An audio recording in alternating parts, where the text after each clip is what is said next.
95 करोड़ की 36 योजनाओं का किया लोकार्पण शिलान्यास। राजकीय इंटर कॉलेज में किया संबोधन।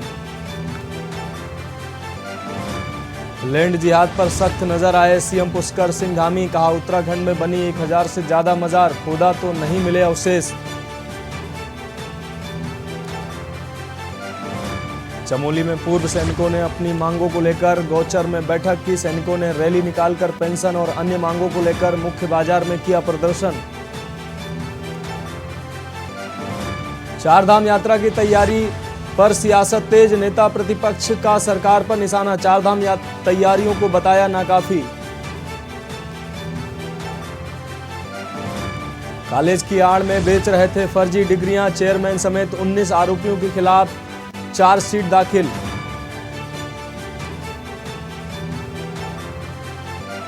और उत्तराखंड में लगातार बढ़ रहा कोरोना का ग्राफ। पिछले साल की तरह इस साल एक दिन में आए सर्वाधिक मामले।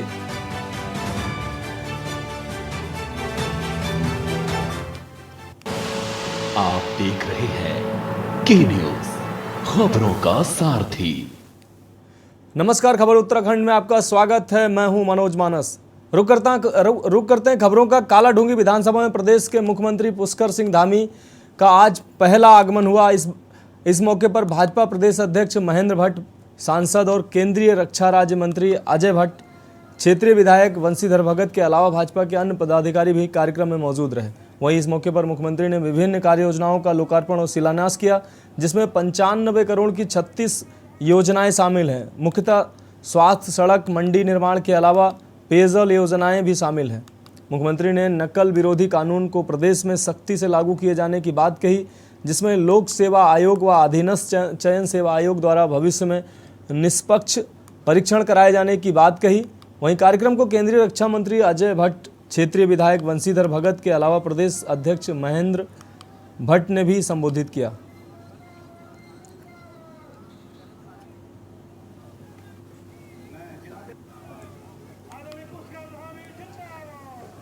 का नया सूत्रपात करेंगे और जो घोषणाएं की गई हैं वो घोषणाएं यहाँ के लिए नितांत आवश्यक थी और इन घोषणाओं के होने से और जब ये धरातल पर उतरेंगी तो निश्चित रूप से इसका लाभ मिलेगा। और हमारा लक्ष्य है, हमारा संकल्प है कि उत्तराखंड के हर क्षेत्र का विकास हो। और कालाढूंगी क्षेत्र हमारा चूँकि सैनिक बाहुल्य भी है, कृषक बाहुल्य भी है, इस क्षेत्र का समुचित दृष्टि से चाहे पेयजल की व्यवस्थाएँ हों, चाहे सड़कों की हों, चाहे पुलों की हों, बिजली की हों, इन सभी क्षेत्रों में हम काम करेंगे। और ट्यूबवेल स्थापना से लेकर जहाँ पर भी जो काम आने वाले समय में जिस प्रकार से हमारे यहाँ की प्रतिभाएं आज राष्ट्रीय और अंतर्राष्ट्रीय स्तर पर बहुत शानदार प्रदर्शन कर रही हैं और बहुत हमारे प्रदेश के अंदर संभावनाएं हैं, उन सभी को, उन खिलाड़ियों को जो सामान्य परिवारों में पैदा होते हैं, हर प्रकार की उनको सुविधा मिले। और खेल विश्वविद्यालय बन जाने से निश्चित रूप से उनको अनेकों क्षेत्रों में जाने का अवसर मिलेगा। इसको लेकर हमने खेल कोटा भी 4% का जो बंद हो गया था, उस खेल कोटा को भी प्रारंभ किया है। मुख्यमंत्री उन्नयन खिलाड़ी योजना भी हमने प्रारंभ की है और इसके साथ साथ नई खेल नीति भी हम लेकर आए हैं और खेल विश्वविद्यालय बनाने का कानून को मानने वाले लोग हैं, कानून पर विश्वास करने वाले लोग हैं। जो भी अतिक्रमण है, हमने उनसे कहा है अतिक्रमण करवाने के पीछे जो लोग भी हैं वो स्वतः ही अपना अतिक्रमण हटा लें, उस पर पीछे हट जाएं, अन्यथा सरकार उस पर सख्ती से काम करेगी। क्योंकि हमारा तुष्टीकरण करने का उद्देश्य नहीं है, हम किसी के खिलाफ नहीं है, लेकिन ये जबरदस्ती जो अतिक्रमण है, कब्जेबाजी है, इसको हम निश्चित रूप से हटाएंगे। इसके पीछे अब एक जना पूछोगे तो बताओ। लैंड जिहाद चाहे जिस स्तर पर भी होगा, चाहे वो वन विभाग पर होगा, PWD पर होगा, राजस्व विभाग की जमीन पर होगा, सिंचाई विभाग की जमीन पर होगा, जहाँ पर भी अतिक्रमण होगा उस अतिक्रमण को हमने कहा है कि स्वतः ही हटा लें। ये जिहाद, लैंड जिहाद किसी तरह से भी उत्तराखंड के अंदर नहीं चलेगा। खबर डोईवाला से, जहां अवैध खनन रोकने के लिए जिला प्रशासन के दिशा निर्देशों पर बनी अवैध खनन निरोधक दस्ते ने देर रात लाल तप्पड़ जोली ग्रांट क्षेत्र में सघन चेकिंग अभियान चलाते हुए 6 बड़ी गाड़ियों को पकड़ा और जांच करने पर अवैध खनन सामग्री पाए जाने पर सभी गाड़ियों को सीज कर तहसील और पुलिस चौकियों में खड़ी करवाई। वहीं डोईवाला क्षेत्र के सौंग, सुसवा और जाखन में जिला और तहसील प्रशासन को अवैध खनन की शिकायतें मिल रही हैं, जिसके बाद तहसील प्रशासन ने खनन विभाग के अधिकारियों के साथ देर रात तक खनन से भरे वाहनों की जांच पड़ताल की तो 6 बड़ी डंपर खनन सामग्री की जांच पड़ताल और कागज जांचे तो तमाम तरह की खामियां पाई गईं। इसके बाद मौके पर मौजूद तहसीलदार मोहम्मद सादाब और जिला खनन अधिकारी राजेंद्र रावत ने सभी गाड़ियों को खनन में सीज कर दिया।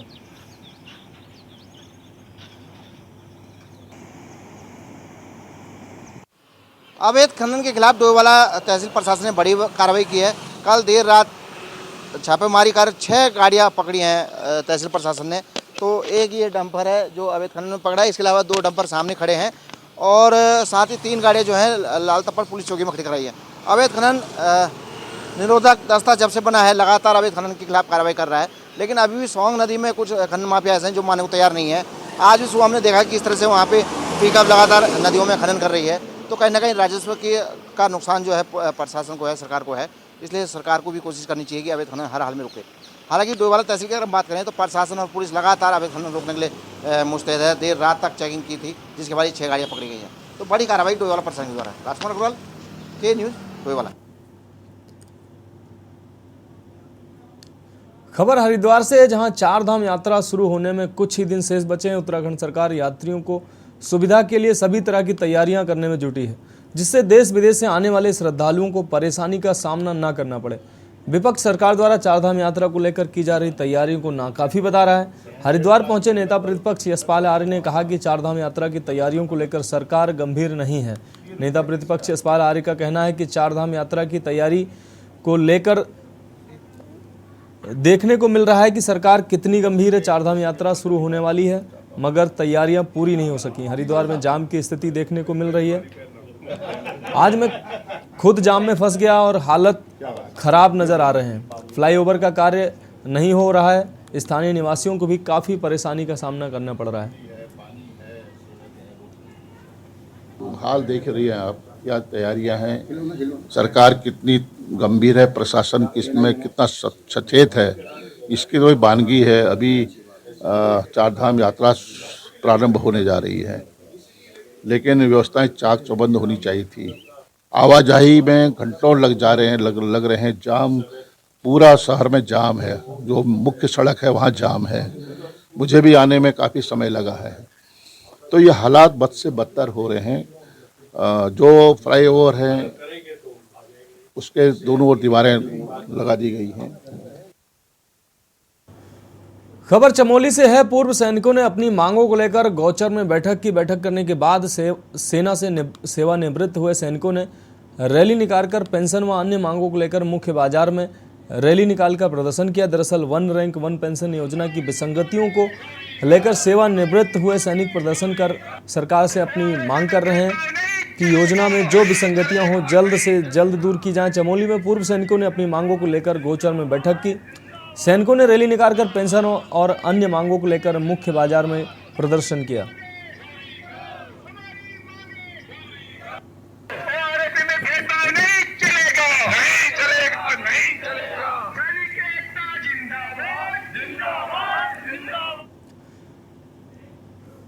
खबरों में वक्त है एक ब्रेक का, जल्द लौटते हैं। आप देख रहे हैं के न्यूज, खबरों का सारथी। ब्रेक के बाद आपका स्वागत है। बात करते हैं अगली खबर की। खबर नैनीताल से है, जहां हिमालयन क्षेत्र में आपदा के दौरान राहत बचाव कार्य को लेकर नैनीताल में ट्रेनिंग चल रही है। वहीं भारतीय जवानों को रॉक क्लाइंबिंग के गुर सिखाए जा रहे हैं।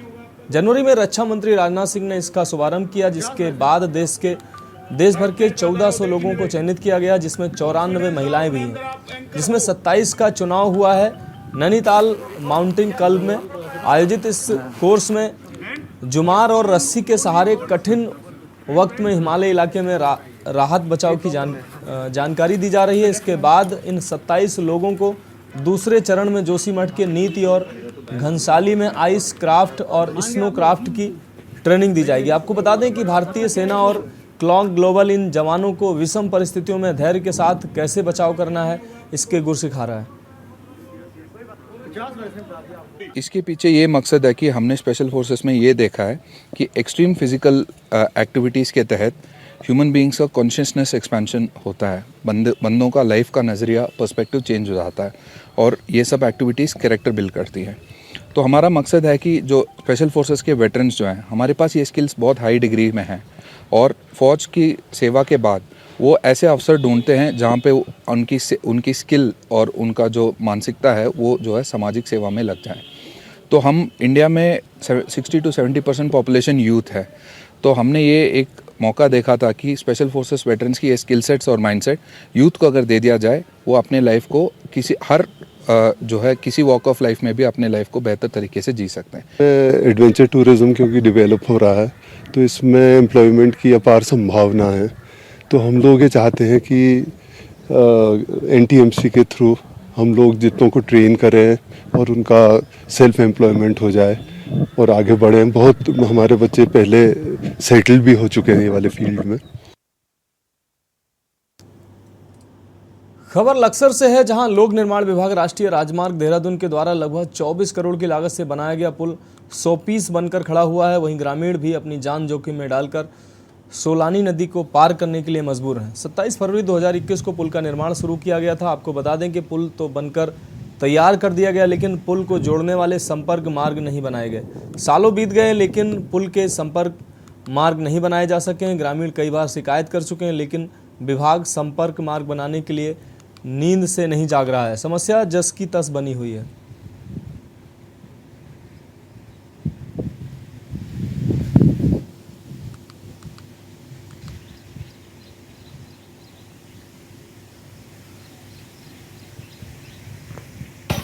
शिविर में 2 प्रार्थना पत्र प्राप्त हुए थे।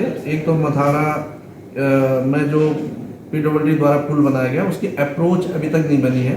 इस संबंध में विभागीय अधिकारियों से जानकारी ली गई बहुउद्देशीय शिविर में, तो उनके द्वारा अवगत कराया गया कि इसमें अभी किसानों का जो मुआवजा दिया जाना है निजी भूमि का, उसका निस्तारण नहीं हो पाया है और उसकी कार्रवाई चल रही है। तो उन्होंने आश्वस्त किया कि यथाशीघ्र इसमें इसका निस्तारण करा जाएगा। और खबर बागेश्वर से है, जहां जिला स्तर पर सोना बेचने वाले सराफा व्यापारियों पर सेल टैक्स विभाग ने गाइडलाइन जारी करते हुए कहना है कि 20 लाख से अधिक का कारोबार करने वाले कारोबारियों को GST के दायरे में काम करना आवश्यक है, जिसके आय व्यय की जांच की जा रही है। अधिकतर सोना बेचने वाले व्यापारी बिना हॉलमार्क के सोना बेच रहे हैं। उपभोक्ताओं द्वारा सोने की क्वालिटी और सोने की वैधता पर लगातार सवाल खड़े किए जा रहे हैं। कर विभाग को टैक्स का भारी नुकसान झेलना पड़ रहा है। बागेश्वर के उपभोक्ताओं से सेल टैक्स विभाग द्वारा अपील की गई है कि सोना खरीदते समय हॉलमार्क और पक्के बिल के आधार पर ही सोना खरीदें। कर चोरी करने वालों के खिलाफ जांच भी की जा रही है।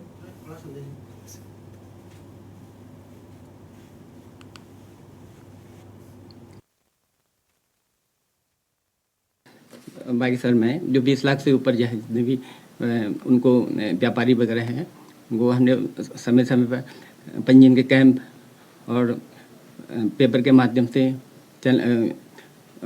फ्लैक्सिंग के माध्यम से हमने जो है उनको अवगत करा दिया कि जो उनका रजिस्ट्रेशन करा लें। ये हम उसकी ये जांच का बिंदु है। हमारे पास अलग अलग यूनिट है, SIB यूनिट अलग है और ऑडिट यूनिट अलग है। तो जिस यूनिट से संबंधित हो वह जांच करेंगे। वक्त है एक और ब्रेक का, जल्द लौटते हैं। आप देख रहे हैं के न्यूज, खबरों का सारथी। ब्रेक के बाद एक बार फिर से आपका स्वागत है। बात करते हैं अगली खबर की। खबर कालाढूंगी से है। मुख्यमंत्री पुष्कर सिंह धामी अब लैंड जिहाद को लेकर बेहद सख्त नजर आ रहे हैं। कालाढूंगी में एक कार्यक्रम में पहुंचे मुख्यमंत्री ने कहा कि उत्तराखंड में किसी भी कीमत पर लैंड जिहाद बर्दाश्त नहीं किया जाएगा। उन्होंने अतिक्रमणकारियों को सख्त हिदायत देते हुए कहा कि चाहे कोई भी हो जिसने सरकारी भूमि, वन विभाग की, राजस्व या सिंचाई विभाग की जमीन पर कब्जा किया है, वह तत्काल अपना अतिक्रमण हटा ले, नहीं तो उनके खिलाफ सख्त कार्रवाई की जाएगी। मुख्यमंत्री ने कहा कि हम कानून को मानने और उसमें विश्वास करने वाले लोग हैं और सरकार का तुष्टीकरण का कोई भी उद्देश्य नहीं है, लिहाजा अतिक्रमण किसी भी कीमत पर बर्दाश्त नहीं किया जाएगा। अन्यथा सरकार उस पर सख्ती से काम करेगी, क्योंकि हमारा तुष्टीकरण करने का उद्देश्य नहीं है।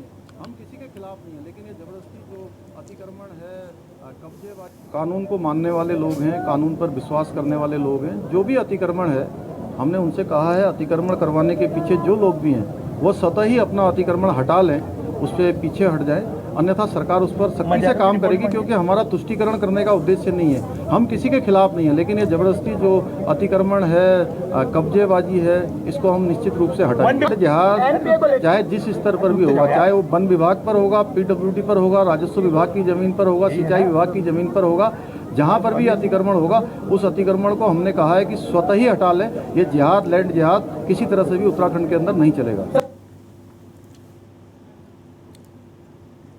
खबर लक्सर से है। यहाँ रिपब्लिक पार्टी ऑफ इंडिया के प्रदेश अध्यक्ष सेठपाल ने एक कार्यक्रम का आयोजन किया। केंद्रीय मंत्री रामदास अठवले का पार्टी जिलाध्यक्ष अंकित धाडेकी ने कार्यकर्ताओं के साथ भव्य स्वागत किया। रामदास अठावले ने कहा कि कांग्रेस ने 70 साल तक देश को लूटने का काम किया है। उन्होंने कहा कि केंद्र की भाजपा सरकार ने सभी का विकास हुआ है। पीएम मोदी की तारीफ करते हुए उन्होंने कहा कि ये दुनिया के नंबर 1 नेता हैं। फैक्ट्री के मालिक है, उनसे मैं बात करूंगा, और उसके साथ साथ जो फसल अभी जो अचानक बारिश आने से बहुत सारी फसल बर्बाद हो चुकी है, किसानों का बहुत बड़ा नुकसान हुआ है। मैं मुख्यमंत्री जी को पत्र लिखूंगा, धामी साहब को मैं पत्र लिखूंगा, और उनके साथ भी मैं फ़ोन पर बात करूंगा, और हरिद्वार के और जो उत्तराखंड में जो बारिश से नुकसान हुआ है उनको मदद करने के लिए उनको मैं ज़रूर बताऊंगा।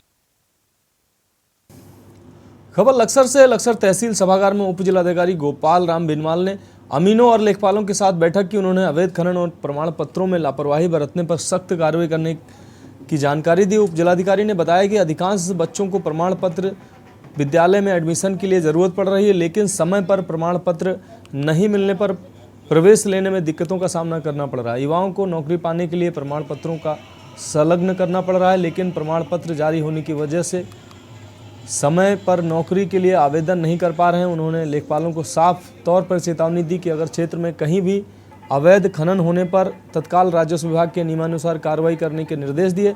इस दौरान सभी अमीन और लेखपाल उपस्थित रहे।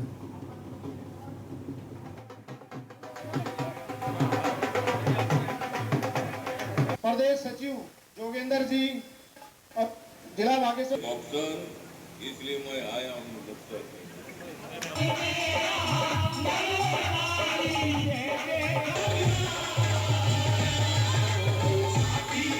तो सूरज को दिया दिखाने के बराबर होगा।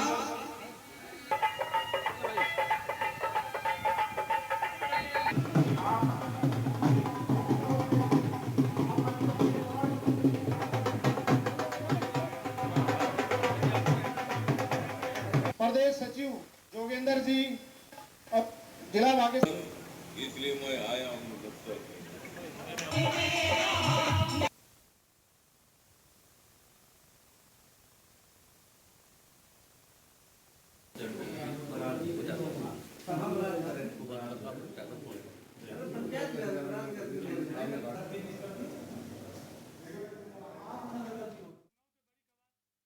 खबरों में अभी के लिए इतना ही, और आगे आप देखिए के न्यूज इंडिया का खास कार्यक्रम मंथन हमारे प्रधान संपादक दुर्गेन चौहान जी के साथ।